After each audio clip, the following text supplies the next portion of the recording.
Tayo pong manalangin, Panginoong Hesus, muli kami nagpapasalamat sa pagkakataong ito na kami po ay makakapag-aral ng inyong pong banal na salita. Dalangin namin, O Jesus, ang malayang pagkilos sa mga espiritu, maging tagapagturo ka namin, Panginoon. Marami kaming matutunan tonight at ma-apply po namin ito, Lord Jesus Christ, in our lives. Sa inyo pong papulit pagsamba sa pangalan ni Jesus. Amen. Ang pag-aral po natin tonight sa ating topic 163, since ngayon po ay election, godly leadership, and the responsibility of voting. So makukuha po natin yung ating main text sa Proverbs chapter 29 verse 2. Ang sabi ng salita ng Diyos sa NIV version, when the righteous strive, the people rejoice. When the wicked rule, the people groan. Sa Tagalog, kapag matuwid ang namamahala, bayan ay nagsasaya.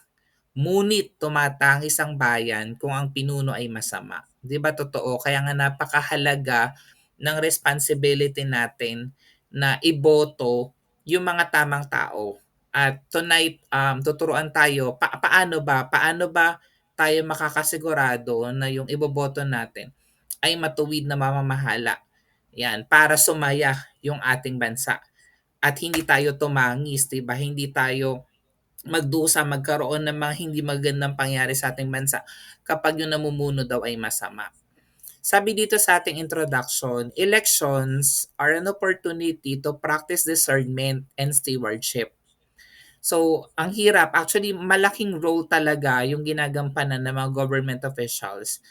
Kaya tayo, dapat meron tayong discernment at tayo na pinagkatiwalaan na bumoto, andun na tayo good steward na iluklok natin through our vote sa mga tamang tao.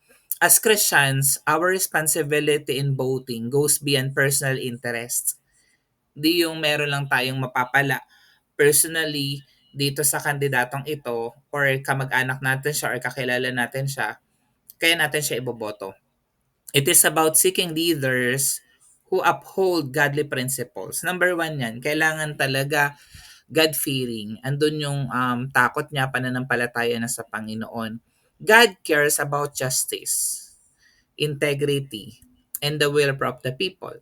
So kailangan nakikita rin yan sa mga candidates na andun yung hustisya, andun yung integrity, 'di ba? And then andun yung tunay na pagmamalasakit sa tao. Kasi yun yung reason nila kaya sila tumatakbo, public office sa public trust.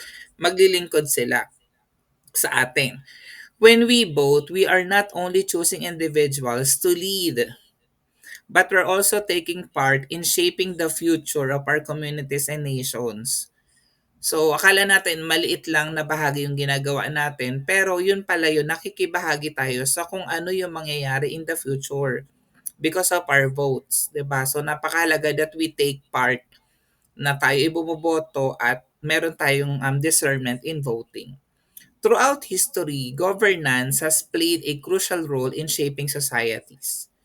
Biblical narratives highlight the rise and fall of leaders who either honored God or led people astray. Totoo yan, 'di ba? So, kung babasahin mo talaga ang Bible, ang daming mga stories doon ng mga naging kings, ayan, merong inhonor ang Panginoon, merong hindi inhonor ang Lord, merong masamang leader, merong mabuting leader.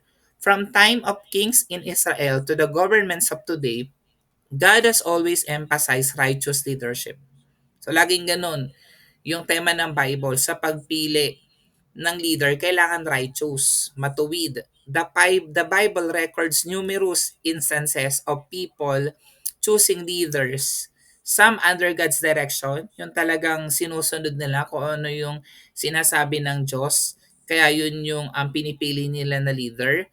Yung iba according to their own desires with lasting consequences. And unfortunately, andun tayo. Kasi yung mga naluluklok naman na leader, 'di ba? So we are the ones choosing them. Kasi tayong bumoboto for them, 'di ba? Pero syempre, yung lahat ng actions na ginagawa natin, meron siyang consequence. At sana in our part, kung tayo ay directed ng Lord, maging maganda yung consequence ng ating votes, 'di ba? Yun yung goal natin. So meron tayong 3 points to ponder na gusto kong i-remind sa atin tonight. I understand nakaboto na tayo at naniniwala ako na tayo naman po ay mga anak ng Diyos. Bumoto tayo wisely with discernment, di ba? So all we can do now is to pray, di ba? Ipag-pray natin kung sino yung mga government officials na maluluklok doon sa kanilang desired possessions. And nawa, mapossess nila yung mga characters na sinasabi ng ating Panginoon. Point number 1, the Lord God desires righteous leadership. Perfect example nito si King David na mababasa po natin sa 1 Samuel chapter 16 verse 7. David was chosen because of his heart, not his outward appearance. 'Di ba? Alam natin 'yan na ang daming options, 'di ba? Ni Samuel during that time pero sabi ng Lord, hindi yung mga nakikita ng physical mong mata ang aking pinili, kundi si David pa of all yung kanyang mga kapatid na we feel na mas deserving, mas karapat-dapat because of their outward appearance. Pero ang Panginoon, ang pinili niya si David because of his heart. It teaches us that a leader's character matters more than credentials alone. Yun. So, napakahalaga pala no, na kinikilala talaga natin yung lahat ng mga kandidato before natin sila iboto. The leader's character matters more than the credentials. How are we going to apply? So when voting, we should consider a candidate's integrity and alignment with godly values. Kailangan yung mga decision niya, mga plataforma niya, may integridad yung kanyang ginawa kung siya nakapaglingkod na before, and then align doon sa values na sinasabi ng Bible. Sabi ng 1 Samuel 16 verse 7, ngunit sinabi sa kanya ni Yahweh, huwag mong tingnan ang kanyang taas at kakisigan sapagat hindi siya ang pinili ko. Si Yahweh hindi tumitingin ng katulad ng pagtingin ng tao. Panlabas na anyo ang tinitingnan ng tao, ngunit sa puso tumitingin si Yahweh. Ang ganda no? Ang Lord talaga, kaya nga naniniwala ko ang Bible study natin right now. Ang Lord kasi nagdadala sa'yo dito. Ang Lord ang tumitingin sa puso ng tao, hindi sa panlabas na anyo. Katulad din ng pagboto natin, sana ganun din. Tinuturan tayo ng verse na to na hindi natin tinitingnan yung nakikita panlabas, kundi ano yung nasa puso ng taong ito. Point number 2. The people's choice can bring consequences. Yan. Ang perfect example nito si King Saul. Si King Saul, siya yung kauna-unahang hari ng Israel na ang nag-demand para magkaroon ng hari, mga Israelita.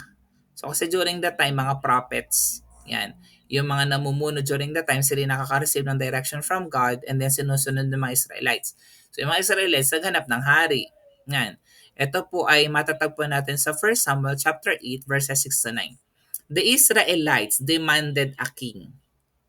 Hindi siya initiation from the Lord, hindi siya initiation from Samuel. It was the Israelites who demanded a king. Parang katulad na nangyari sa atin. Sorry ha, ganun kasi sa atin, democratic country tayo. We are the ones, diba? Voting for a leader, for senatorial race, diba? For mayor and so on. Even when warned by God of the potential consequences during that time, their decision led to hardship. Yan. So how are we going to apply? So we must be prayerful and discerning, understanding that poor choices in leadership can negatively affect society. 'Di ba? Again, at the end of the day, sabi ko nga, nasa atin yung power. It was the people's choice. Pero lahat ng pagpili ng tao, meron siyang corresponding consequences. And ang prayer nga natin, maging maganda yung consequence, hindi maging pangit because of our poor choices in leadership. Tingnan nyo, sabi ng 1 Samuel 8:6-9, nalungkot si Samuel dahil sa kahilingan ng mga tao. Kaya't nanalangin siya kay Yahweh. Gusto nila, di ba, magkaroon ng hari. So ito po yung pinagpe-pray ni Samuel. Sinabi naman sa kanya ni Yahweh, sundin mong lahat ang sinasabi nila sapagat hindi ikaw, kundi ako ang itinakwil nila bilang hari nila. 'Di ba? Hindi nila inonor ang Lord, kundi naghanap pa sila ng other person para kilalanin nila na hari. Ang ginagawa nila sa iyo ngayon ay ginagawa na nila sa akin mula pa nang ilabas ko sila sa Ehipto. Ito yung time, imagine, 'di ba? So sila ay pinalaya ng Lord sa kamay ng Egypt, 'di ba? And then yun nga, nagrereklamo yung mga Israelites and then ito na yung time humihingi naman sila ng hari. Noon pa'y tumalikod na sila sa akin at naglingkod sa mga Diyos-Diyosan. Pinagpalit pa nila yung ating Panginoon, sumamba sila sa ribulto, sa bato, 'di ba? Na even until now, ginagawa ng karamihan. Di lang natin nare-realize, ganun nga, no? Sumasamba sa larawan, sa bato, nagawa ng tao, sa ginto, nagawa ng tao, di ba? Sundin mo sila, ngunit bigyan mo sila ng babala at ipaliwanag mo sa kanila kung ano ang gagawin ng hari na nais silang mamahala sa kanila. At to cut the story short, hindi po naging mabuting hari si Saul. Masamang hari si Saul kasi nga ang pumili sa kanya mga tao kasi nakita nila pinakamatangkad si Saul in the physical, mukha siyang maayos, mukha siyang makakapaglingkod ng maayos sa kanila. Pero eventually it turned out hindi. Kaya nga pinalitan siya ng Panginoon. Ang pinalit niya ay si King David. Yung point number 3 po natin, again, the Lord God calls us to seek justice and peace. An example nito si Joseph. Joseph's leadership in Egypt from Genesis chapter 41, 38 to 40. He was chosen because of his wisdom and ability to govern justly, ensuring provision during times of crisis. Yan. So, how are we going to apply as Christian? So, Christians should vote for leaders who promote fairness, justice, and the well-being of all people, especially the vulnerable. 'Di ba? Yan, doon pa lang makikita mo kung talaga meron silang concern sa vulnerable, yung mga poorest of the poor, yung mga oppressed, mga walang source of income talaga, 'di ba? Walang inaasahan. So dapat andun talaga yung concern nila for these persons or for these groups of people. Andun yung fairness, andun yung justice, and you're concerned sila sa well-being ng mga tao. Sabi ng Genesis 41:38 to 40, sinabi nila, bakit pa tayo hahanap ng iba? Samantalang nasa kanyang espiritu ng Diyos, referring to Joseph. Kaya't sinabi ng paraon kay Jose, ang Diyos ang nagpakita sa iyo ng lahat ng ito. Kaya't wala nang hihigit pa sa iyo sa karunungan at pangunawa. Ikaw ang pamamahalain ko sa buong bansa at susundin ka ng lahat. Ang aking trono lamang ang hindi mapapasa iyo. So naging second in command sa buong Egypt si Joseph. He was the prime minister. 'Di ba? From being a prisoner, 'di ba, na bilangguyan, tapos biglang naging prime minister. Kasi sabi dito, ang Diyos ang nagpakita sa iyo ng lahat ng ito, kaya't wala nang higit pa sa iyo sa karunungan at pangunawa. It was the Lord God, 'di ba, who appointed Joseph to be in that position. At dahil ang Lord yung nag-appoint sa kanya, naglagay sa posisyon na yun, naging matagumpay itong si Joseph. Kasi nagkaroon talaga ng 7 years ng great famine. 7 years muna ng prosperity and then 7 years ng famine. Pero kahit nagkaroon ng matinding tagutom, hindi namatay yung mga taga-Egypt. Even yung kamag-anak ni Joseph from Israel, napadala niya sa Egypt and then yun nga, nabuhay sila at tumira sila sa Egypt. Ayan, so yun po yung role na ginampanan ni Joseph because naging mabuti siyang leader, righteous leader, na ang Diyos ang nagluklok sa kanya. Yan. So ano po yung conclusion natin tonight? God cares about leadership and governance. So minsan nasa-set aside natin yan. Pero the Lord God, He is the author of all authorities. The Lord God is concerned sa leadership and governance. Ang role natin as responsible citizens is to seek leaders who honor justice, wisdom, and moral integrity. 'Di ba? So elections are not just political events. They are opportunities for believers like us to influence society with godly choices. So yan, meron talaga dapat tayo role na ginagampanan. Kasi minsan may mga tao na hindi nila alam sino ba ang dapat nilang iboto. So kung ikaw na inaral mo talaga siya o nag-ask ka ng wisdom from the Lord and then tingin mo etong person na to ay dapat iboto, so you can also do that. Not to the point na ikaw yung masusunod, kundi binibigyan mo lang siya ng idea of the people na pwede niyang iboto. So, we have the opportunities to influence society na makapagpili sila ng tama with godly choices. So, ito yung application natin. Although nakaboto na tayo, before voting, Christians should pray for guidance. Mababasa natin yan sa James chapter 1 verse 5. Sabi dito, ngunit kung ang sino man sa inyo ay kulang sa karunungan, humingi siya sa Diyos at siya'y bibigyan, sapagat ang Diyos ay nagbibigay ng sagana at hindi nanunumbat. Hindi lang to applicable sa pagboto ha. Sa lahat ng uri ng buhay natin. Sa pag-aral, sa pagtatrabaho, sa pagninegosyo, So kailangan humingi tayo talaga ng wisdom from the Lord kasi siya ang magbibigay sa atin nito. Yan, ang Diyos ay nagbibigay ng sagana at hindi nanunumbat. Siyempre, kailangan din naman mag-research tayo. So, research candidates' values and character. So, marami ng paraan para mag-research, di ba? May website naman, pwede ka rin magtanong sa mga copilot, di ba? Sa mga AI tool, magbasa ng mga forums and so on, manood ng mga debates and so on, para malaman mo yung profile ng candidates na gusto mong iboto. Makikita mo yung values and character. And then both with wisdom and responsibility, seeking God's will above personal preferences. 'Di ba? Kung ano talaga yung kalooban ng Lord. Hindi yun dahil sa 1,000 or 3,000, 'di ba? So yun ang iboboto po natin. Hindi. Kailangan meron tayong wisdom, meron tayong responsibility, meron tayong integrity. At i-pass on natin 'yan sa ibang tao. So ang challenge sa atin, vote not just for the present but with eternity in mind.